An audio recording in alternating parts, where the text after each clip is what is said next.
I can't believe I get to say the words that are going to come out of my mouth. And a lot of you have probably seen the news already, but I get to produce an R-rated BloodBorne animated feature film.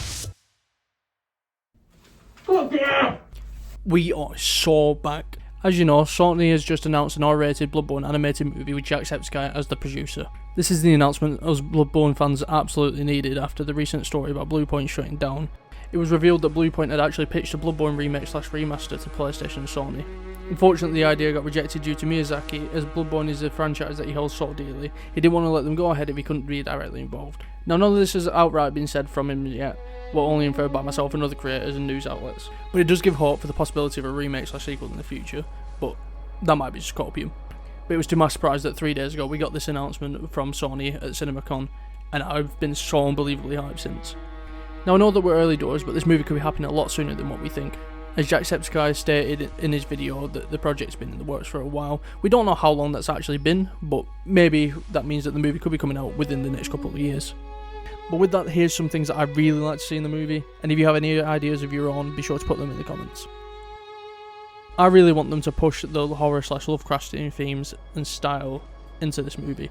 For example, with the intro scene from the games, I want it to be almost identical, well, minus the character creation, of course. I want to see the wolf rising from the blood, with the Bath messengers climbing over the hunter.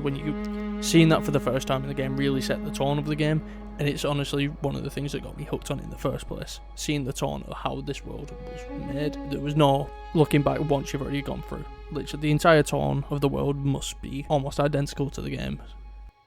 Now, another thing I'd like to see is all the major bosses required to beat the game in the movie. Though given the restraints of at most a 2-hour movie, I can't imagine every boss will get their own time to shine with a fight, but I'd be happy if they're at least shown. Boss fights like the Cleric Beast isn't required, so I don't expect to see things like that. I expect to see German, I expect to see Rom, I expect to see Vicar Amelia. All them bosses that you really identify the game with. And if the other bosses aren't going to get shown, I really want all these bosses that do get shown to have a proper fight scene that's dedicated and properly animated, where the hunter has to adapt and figure out a strategy on how to fight them.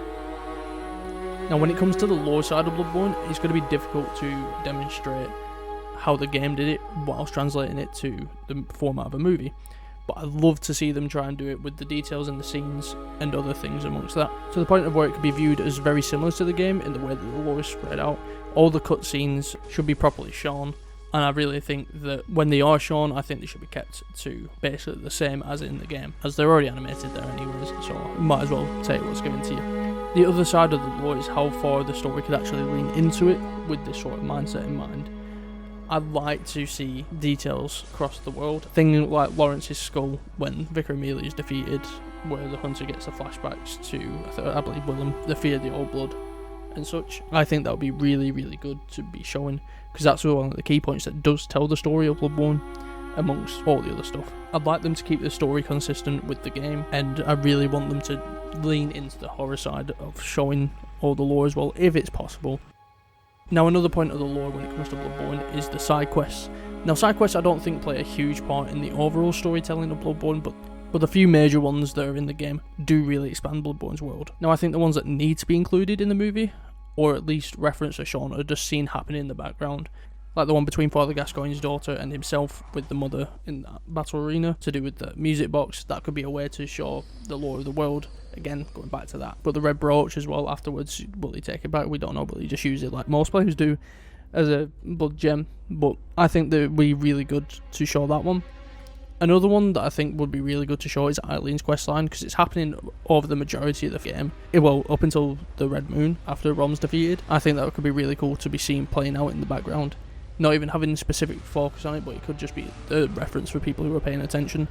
Though I would like to have it come front and centre at some point. As the final major questline that I'd like to see, it'd probably be Alfred's.